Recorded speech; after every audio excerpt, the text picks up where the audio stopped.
দোকানদার ভাই, ও দোকানদার ভাই, দোকানদার ভাই।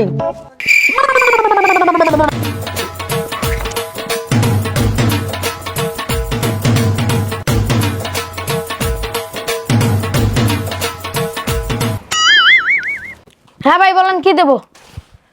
ভাই একটা কেক দেন আর একটা চিপস দেন। ভাই আচ্ছা ভাই, আপনি যে দোকান যে এইভাবে যে ফাঁকায় ফাঁকায় ফালাই রেখে যান, মানুষ কি আপনার জিনিসপত্র কি নিয়ে যায় না? এভাবে এত বিশ্বাসী আপনি? আরে ভাই, এত কিছু চিন্তা করা আছে, ওই যে ওইটার উপর বিশ্বাস আছে। তাইলে ভাই, এই যে আমি আরো কিছু এক্সট্রা জিনিস নিয়েছি তো, নেন তোর টাকা। ভাই ওই যে ক্যামেরাটা দেখতেছেন না, ওটাতে লাইন দেওয়া নাই। আপনার যদি কোনো পরিচিত লাইনম্যান থাকে তাহলে আমাকে জানাবেন, ঠিক আছে?